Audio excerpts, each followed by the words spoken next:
Bonjour, je suis le prédicateur Paillon et j'aimerais vous présenter et vous dire, de la part du Seigneur, vous présenter la puissance du Saint-Esprit dans la vie de l'homme aujourd'hui.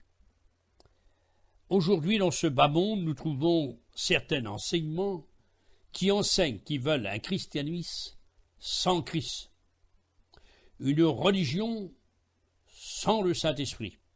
Ils veulent un pardon de Dieu, mais sans repentance. Ils veulent un salut. Dieu les sauve, mais sans nouvelle naissance. Mais Jésus a dit, si un homme ne naît d'en haut, il ne peut voir le royaume de Dieu. Cela est écrit dans l'évangile de Jean, chapitre 3, versets 3 à 5. Ils veulent un ciel, mais sans enfer. Une Bible, mais sans doctrine. La Bible s'explique par les doctrines. Nous ne pouvons pas faire parler la Bible. Quiconque veut faire parler la Bible est semblable à un homme prenant une bougie, et si on lui demande « Que fais-tu avec ta bougie ?» « J'éclaire le soleil. Tu serais bien petit avec ta bougie, devant le soleil en été qui brille de toute sa force. Présenter une Bible sans doctrine, tu es semblable à cet homme avec ta bougie. Ils veulent un Dieu, mais sans diable. Ils veulent d'un autre côté une vie chrétienne sans sainteté et ni suivie d'une vie de sanctification. Ils veulent aussi une force, être forts, mais sans prière. La prière est la force de l'Église. L'homme qui est le zéro et Jésus qui est le 1, mais les hommes laissent le 1 prendre le 0.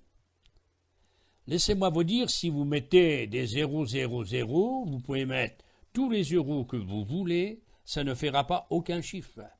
Mais mettez un 1 devant un 0, ça fait 10. 2 zéros derrière le 1, ça fait 100. 3, ça fait 1000. 4, ça fait 10 000. 5, ça fait 100 000. Et si vous en mettez plus, ça fera 1 million. Ça fera 100 millions. Ça fera 100 milliards. Et le chiffre montera si vous mettez le 1. La valeur, c'est que vous mettez Jésus-Christ, le 1, devant les zéros. Vous avez compris, les zéros, c'est moi, c'est vous. Puissions-nous mettre le 1 qui est Jésus-Christ. Ce monde veut une vie sans la parole de Dieu. La personne qui peut conduire notre vie et nous rendre réels, Dieu le Père et Jésus-Christ, c'est le Saint-Esprit. Je n'ai pas la prétention de vous apprendre la grandeur, toute la beauté du Saint-Esprit. Je suis trop petit, moi, prédicateur Paillon. Je dis comme la Samaritaine, le puits est profond, Seigneur, et je n'ai pas grand-chose pour puiser. Mais laissez-moi vous présenter dans quelques notes, quelques petits tiroirs que j'appelle la personne du Saint-Esprit. La Bible nous apprend qu'il y a Dieu le Père, Jésus-Christ son Fils et le Saint-Esprit. Et ces trois personnes sont Dieu. Ce n'est pas trois dieux, c'est trois personnes qui sont Dieu. Et la personne du Saint-Esprit est la troisième personne de la divinité. Le Saint-Esprit n'est pas une puissance, une énergie. Non, le Saint-Esprit est une personne. Il est une personne divine, réelle, puissante, agissante, éclatante, formidable, merveilleuse, extraordinaire, bouleversante, glorieuse. Le Saint-Esprit, mes amis, est réel. Le Saint-Esprit nous rend réel le Père. Il nous rend réel Jésus-Christ, plus que la réalité elle-même. C'est lui qui nous conduit au Père, qui nous conduit au Fils. Il ne peut pas se faire de travail s'il n'y a pas la puissance du Saint-Esprit. Aujourd'hui, dans ce monde, nous parlons de puissance. Les puissances des hommes. Il y a des bonnes puissances, il y a des mauvaises puissances. Mais tout n'est pas bien. Et surtout, il y a la puissance des ténèbres qui agit dans ce bas monde. Mais, laissez-moi vous dire, la puissance du Saint-Esprit agit dans ce monde parmi les chrétiens et pour les hommes, pour le bien de Dieu. Le Saint-Esprit est une personne, il possède des noms, il est réel et vivant, et il s'appelle le Saint-Esprit. On l'appelle l'Esprit de Dieu, Genèse chapitre 1, verset 2.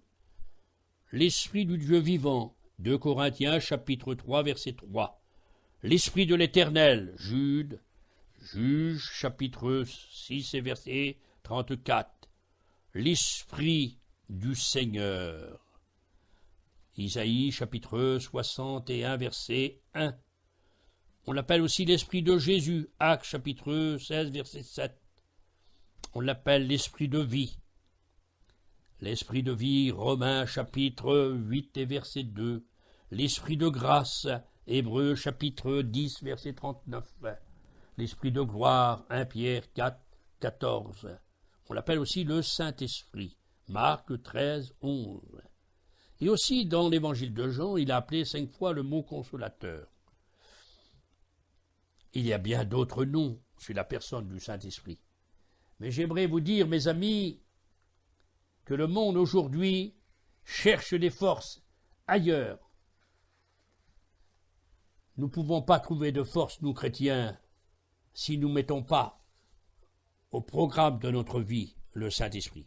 Jésus a dit dans les Actes des Apôtres, chapitre 1 et verset 8, « Vous recevrez de la force, de la puissance que vous donnera le Saint-Esprit. » Le chrétien aujourd'hui a un immense besoin, plus besoin de force et de courage pour témoigner pour son Dieu, parce qu'il a un travail à faire. Nous parlons et nous disons des choses, mais des fois comme on comprend la valeur et la grandeur. J'aimerais placer quelques points sur vous, quelques petits tiroirs. L'homme qui accepte le Seigneur Jésus comme son sauveur, car n'oublions pas que ce salut de Dieu a été préparé par Dieu, accompli par Jésus et rendu possible par le Saint-Esprit. Le Saint-Esprit, dans ce premier petit tiroir que j'aimerais vous dire, c'est le Saint-Esprit pour toi. L'homme, pour qui comprend les choses de Dieu, a besoin d'être convaincu par le Saint-Esprit. Et Jésus a dit dans l'Évangile de Jean, chapitre 16, verset 8, « Le Saint-Esprit convaincra le monde de péché, de justice et de jugement. » L'homme a besoin d'être convaincu. La seule personne qui peut le convaincre, c'est le Saint-Esprit. C'est Jésus qui l'a dit. Si le Saint-Esprit nous convainc de péché, alors le Saint-Esprit sera pour nous. Et si le Saint-Esprit est pour toi, pour moi, pour nous, alors nous pourrons comprendre les choses de Dieu. Il est écrit dans 1 Corinthiens, chapitre 2, verset 10. C'est le Saint-Esprit qui nous révèle les choses de Dieu, qui nous fait comprendre les choses de Dieu. Car l'homme animal, l'homme charnel, pécheur, ne peut pas comprendre les choses de Dieu si le Saint-Esprit lui montre et lui donne à comprendre. 1 Corinthiens, chapitre 2, verset 11. Et il est dit aussi que l'homme ne peut pas recevoir les choses de Dieu si le Saint-Esprit ne l'aide pas à recevoir les choses de Dieu. 1 Corinthiens, chapitre 2, verset 14 à 15. Et nous est dit aussi dans le livre de Job, chapitre 32, verset 8, le Saint-Esprit nous donne de l'intelligence pour comprendre les choses de Dieu. Le Saint-Esprit, pour toi, tu reçois ces points vitaux. Maintenant, nous trouvons aussi dans le troisième point le Saint-Esprit en toi. Si le Saint-Esprit est en nous, alors il rend témoignage à notre esprit que nous sommes enfants de Dieu. Et cela est écrit dans Romains, chapitre 9, verset 17. Le Saint-Esprit rend témoignage à notre esprit que nous sommes enfants de Dieu. Il faut comprendre que Jésus a dit, dans l'Évangile de Jean, chapitre 14, verset 17, « Le Saint-Esprit demeurera avec vous éternellement. » Que le Seigneur fasse que le Saint-Esprit soit et fait sa demeure en nous. Ça, c'est d'être sauvé. Dans le quatrième aussi petit tiroir, je voudrais te dire de la part du Seigneur, le Saint-Esprit, il veut être avec toi. Si le Saint-Esprit est avec toi, c'est une communion véritable. Jésus a dit dans l'Évangile de Jean, chapitre 14, versets 16 à 17, Il est dit que le Saint-Esprit, 18, il sera avec vous. Il est non seulement en nous, mais il est avec nous. Et s'il est avec nous, alors un travail réel, un travail spirituel, concret, un travail fini, un travail biblique se fera. Que ça soit réel pour nous, le Saint-Esprit, avec nous, avec toi, avec moi.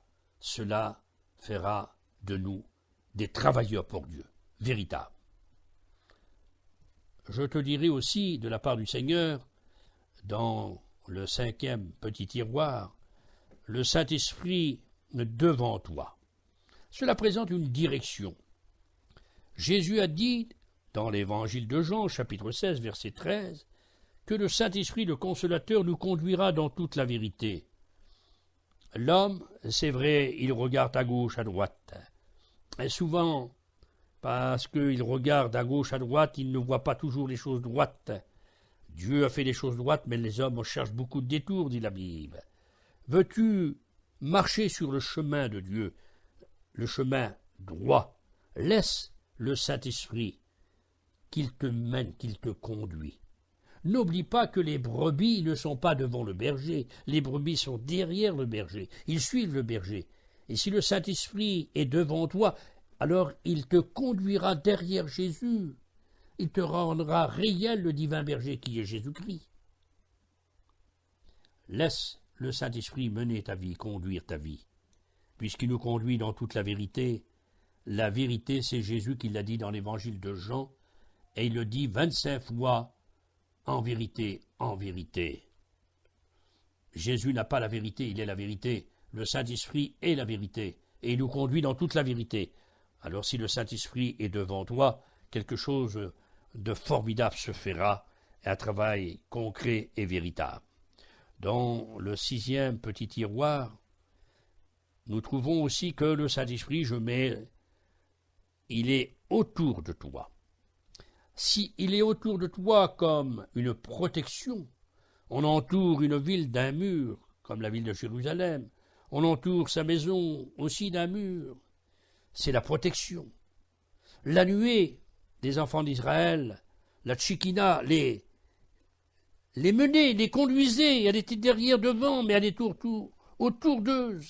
Selon Exode, chapitre 13, verset 21, elle était derrière eux.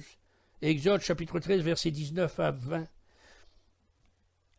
Oui, entouré par l'Esprit de Dieu. Que le Seigneur fasse qu'on soit entouré. Tu m'entoures, mon Dieu, on chante. Tu es devant, tu es derrière, au-dessus, en dessous de moi. Le Saint-Esprit nous entoure de sa protection. Ça, c'est la puissance du Saint-Esprit. Nous trouvons aussi dans le 7e petit tiroir le Saint-Esprit au-dessus de toi. Cela veut dire qu'il nous gouverne. Il y a trop de commandants à l'heure actuelle qui veulent faire leur vie chrétienne à leur manière. Certains aussi veulent se diriger comme cela leur plaît. Mais la parole de Dieu nous déclare que le Saint-Esprit, par sa puissance, il nous donne de la puissance pour être au-dessus de nous. Et il nous commande. Il est écrit dans Actes des Apôtres, chapitre 13 et verset 4, « Paul et Barnabas, envoyés par le Saint-Esprit. » Être envoyé par le Saint-Esprit, c'est sur où aller, où Dieu veut. Faire un travail où Dieu veut. Alors, laisse le Saint-Esprit au-dessus de toi pour te mener, te gouverner et aussi te diriger où il veut lui. Souvent, tu trouves dans la Bible, et nous trouvons que Paul, il a été empêché par le Saint-Esprit d'aller à certains endroits, mais le Saint-Esprit conduisait, comme il a conduit Jésus dans le désert. Au-dessus de toi, laisse-toi conduire par lui. Nous trouvons aussi dans la parole de Dieu un petit tiroir dans le 8e. Il y a le Saint-Esprit, il te porte, il est en dessous de toi. Alors là, quelque chose de vrai va se faire. Il est dit que Philippe va faire un travail pour Dieu. Il va baptiser l'eunuque. Et Philippe va être enlevé par l'Esprit, ou transporté par l'Esprit, Dans ce désert de Gaza, il va se trouver dans une autre ville, à Azote, selon les Actes des Apôtres, chapitre 8, verset 39. Il va traverser la plaine de Gaza qui fait 40 km de long sur 6 km de large. Il est dit que le Saint-Esprit a porté, a enlevé Philippe. Laissons-nous aussi porter par le Saint-Esprit à l'endroit voulu, parce que Philippe a fait un travail pour Dieu, encore, il a évangélisé cette ville, que le Saint-Esprit puisse aussi nous transporter et nous porter, et que le Saint-Esprit, dans la prière, nous rend notre prière efficace, notre adoration efficace, en nous adressant à notre Père, sachant que notre Père est Esprit, mais il est Dieu, il est notre Père, Jésus est notre Sauveur, le Saint-Esprit est le Consolateur. Alors puissions-nous laisser le Saint-Esprit nous diriger, parce que Paul dit « je prierai par l'Esprit », mais je prierai avec l'intelligence. Bien sûr, il ne faut pas être toujours attendre que le Saint-Esprit va te saisir pour prier. Il y a ta prière, mais aussi dans la prière, parce qu'il y a la demande dans la prière, il y a la confession, il y a aussi, disons, l'intercession, mais aussi il y a la louange, mais l'adoration. L'adoration, c'est la vénération, c'est la prosternation. C'est toi seul avec ton Dieu, et le Saint-Esprit peut te rendre cette communion réelle dans l'adoration du Père, du Fils. Si j'adore mon Dieu, mon Créateur, si j'adore mon Sauveur Jésus-Christ, laissez-moi vous dire, mes amis, moi, païen, c'est par le Saint-Esprit. Le Saint-Esprit me donne à adorer le Père, le Fils. Et je vous dis de la part du Seigneur, sans le Saint-Esprit, il n'y a pas d'adoration de Dieu ni de Jésus. Alors mettez au programme de votre prière le Saint-Esprit. J'aimerais vous dire aussi des choses aussi concernant la puissance du Saint-Esprit. La plus grande puissance qui soit au monde, que le chrétien et l'Église possèdent, les prédicateurs ont besoin, aujourd'hui, c'est la puissance du Saint-Esprit. Les hommes parlent de puissance plus que jamais. Dans le monde, il y a la puissance des hommes. On dit les superpuissants. C'est vrai qu'il y a des puissances bonnes et mauvaises dans le monde. Mais aussi il y a des puissances mauvaises, comme la puissance du diable. Mais la Bible nous apprend qu'il y a la puissance de Dieu. L'Évangile est une puissance de Dieu. Le Saint-Esprit nous donne de la puissance. C'est écrit dans Actes chapitre 1, verset 8. Jésus a dit, le Saint-Esprit vous donnera de la puissance, et vous serez mes témoins. Qui veut être témoin? Laissez le Saint-Esprit vous donner de la puissance pour être un véritable témoin. Un témoin qui témoigne de son Dieu, qui dit à un homme, t'es pécheur, t'as besoin de Dieu. De dire à une femme, repens-toi, donne-toi à Dieu. Oui, le Saint-Esprit peut le faire par toi, en travers toi. Laisse l'Esprit de Dieu te donner de la puissance. Aujourd'hui, nous avons un immense besoin de la puissance véritable. Le chrétien doit réaliser cette présence du Saint-Esprit, cette puissance de l'Esprit de Dieu en lui, pour aller de l'avant, pour faire quelque chose pour son Dieu. Si nous voulons gagner des hommes, si nous voulons gagner des femmes, à Dieu, des pécheurs, il nous faut laisser le Saint-Esprit donner de la force à nous, dans nos cœurs, dans nos vies, afin d'être des véritables instruments du Seigneur. L'Esprit de Dieu est pour nous et pour l'enfant de Dieu une force. On trouve dans la parole de Dieu que le Saint-Esprit arme les chrétiens. Disons, vous savez, j'aimerais vous dire que tout chrétien qui a reçu Jésus-Christ, mais qui a passé par la foi, la repentance et la conversion, qu'il a dit oui à Dieu, qu'il a fait sa part, alors il reçoit la part de Dieu. Et la part de Dieu, on l'a dit tout à l'heure, on peut la comprendre que par le Saint-Esprit. La part de Dieu, c'est un acte créateur de Dieu en nous. C'est le divin qui vient dans l'humain. C'est l'acte créateur de Dieu en nous. C'est une révolution spirituelle. C'est un cœur de pierre ôté et un cœur de chair nous est donné, capable d'aimer Dieu, capable de travailler pour Dieu. Et tout enfant de Dieu, pour être enfant de Dieu, a l'Esprit de Dieu en lui, sans être baptisé du Saint-Esprit. Le baptême du Saint-Esprit est après notre salut. Tout chrétien qui a le salut de Dieu, l'Église de Jésus-Christ possède le Saint-Esprit pour être enfant de Dieu. Ensuite vient le baptême du Saint-Esprit. Et c'est Jésus qui baptise du Saint-Esprit. Et nous sommes remplis du Saint-Esprit, Actes chapitre 2. Mais nous trouvons aussi que le Saint-Esprit nous donne les dons spirituels. Et les dons spirituels sont donnés par l'Esprit Saint. Les 9 dons spirituels sont donnés à l'Église comme des armes. Et à chacun de nous, par l'Esprit de Dieu, dans 1 Corinthiens chapitre 12, il est dit que le Saint-Esprit donne les dons à chacun, en particulier comme il veut, selon sa volonté. Nous, les serviteurs de Dieu, j'aimerais vous dire, nous devons prêcher plus que jamais, aujourd'hui, la puissance du Saint-Esprit. Le chrétien devrait témoigner plus que jamais de dire la puissance de Dieu peut agir puissamment sur le peuple de Dieu. Car la puissance de Dieu, la puissance du Saint-Esprit, mes amis, est quelque chose de vital, de primordial, quelque chose de grandiose, de véritable. Dans la vie, dans cette croissance, de ce développement de l'Église, s'il n'y a pas le Saint-Esprit, il ne peut pas avoir de développement, de croissance dans l'Église. Sur la terre aujourd'hui, des hommes apportent, disons, des révélations qu'ils disent, mais laissez-moi vous dire, laissez-vous guider, comme a dit Jésus, par le Saint-Esprit dans toute la vérité. Lui nous fera rappeler les choses qu'il a dit. Il demeure avec nous éternellement, a dit le Christ. Dieu, dans son amour, le Père, nous donne son amour. Amen. Et l'amour de Dieu, elle est présentée dans l'évangile de Jean, chapitre 3 et verset 16.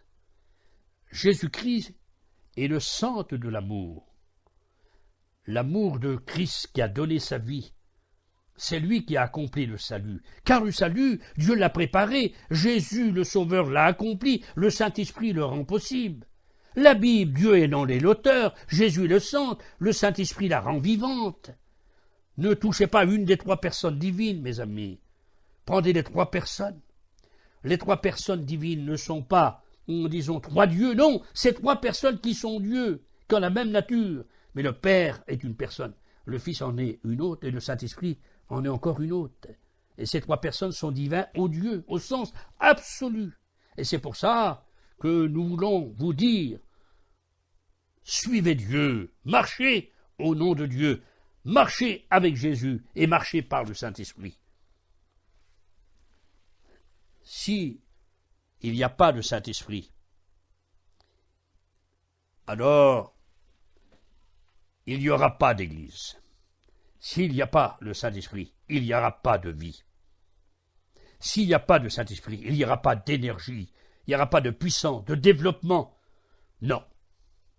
En retirant le Saint-Esprit de la Bible devient comme un roman. Mais si on met le Saint-Esprit et qu'on laisse la puissance du Saint-Esprit nous toucher, nous envahir, nous remplir, nous envelopper, nous diriger, laissez-moi vous dire, quelque chose de grand se fera. Mais si vous retirez le Saint-Esprit, la puissance qu'il veut vous donner, alors je peux vous dire, moi, Paillon le prédicateur, vous pouvez brûler vos églises. Vous pouvez aussi brûler vos Bibles. Vous pouvez aussi brûler vos prédications, prédicateurs. Vous pouvez aussi brûler l'école biblique. Si vous retirez le Saint-Esprit. Mais si vous mettez le Saint-Esprit au programme de votre vie, alors laissez-moi vous dire, votre vie prendra un sens spirituel. Vous serez conduit par le divin. Alors, quelque chose de grandiose, de véritable, se fera au programme de votre vie par le Saint-Esprit. Car le Saint-Esprit, mes amis, nous remplit d'amour. Il est écrit dans 2 Timothée, chapitre 1, verset 7, que le Saint-Esprit nous remplit de force. C'est la puissance, la force, l'action, c'est l'expérience, c'est l'énergie, c'est la fermeté, l'efficacité. Le Saint-Esprit nous remplit de force. Il est dit que le Saint-Esprit nous remplit d'amour. Être rempli d'amour, mes amis. L'amour est sorti du cœur de Dieu. L'amour est dans la main de Dieu. Et le Saint-Esprit nous remplit d'amour. Car il est écrit dans Galates, chapitre 5, verset 22, le fruit de l'Esprit, c'est l'amour. De ce découle paix, joie et aussi les fruits de l'Esprit. Le Saint-Esprit nous remplit de sagesse dans ce texte. Laissons-nous remplir par le Saint-Esprit de force, d'amour et de sagesse. Et si nous laissons agir le Saint-Esprit en nous, cette troisième personne de la divinité, je peux vous dire, mes amis, de la part du Seigneur, que blanc et noir se serreront les mains et diront « Nous sommes des frères ». Que des pères de famille vivent une vie dévergondée. Des escrocs deviendront des pères de famille et des bons papas. Des mères de mauvaise vie, envahis par l'Esprit de Dieu, changés par l'Esprit de Dieu, deviendront des mères de famille, des bonnes mamans. Des enfants, des adolescents et des jeunes garçons qui se droguent, s'ils sont pris par le Saint-Esprit, deviendront des étudiants de la parole de Dieu. Ça, c'est la puissance de l'Esprit. Les hommes sont capables à faire des choses. C'est vrai, ils sont grands, mais laissez-moi vous dire, la chose primordiale, capitale pour nous, c'est aujourd'hui plus que jamais la puissance du Saint-Esprit dans notre vie et dans notre cœur, que nous puissions laisser le Saint-Esprit agir par nous et pour nous, et nous trouverons quelque chose de magnifique, un travail sûr. Le Saint-Esprit prépare l'Église. Si d'un côté, nous trouvons que Satan, dans le monde, arme ses démons jusqu'aux dents, le Saint-Esprit aussi arme l'Église de Jésus-Christ par les dons spirituels, qui sont des moyens de puissance pour agir puissamment. Nous saurons quoi dire aux gens. Le chrétien sera vivant dans son témoignage, car son témoignage sera animé par le Saint-Esprit. Beaucoup de prédicateurs cherchent dans leur ordinateur des messages. On peut se débrouiller, une fois ou deux, quelquefois.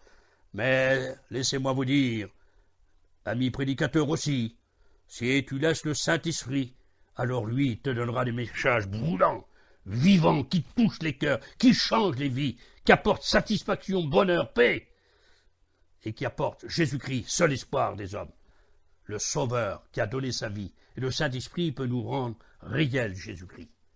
Oh, que le Seigneur fasse que nous puissions laisser le Saint-Esprit guider l'Église aujourd'hui et guider nos cœurs dans sa présence.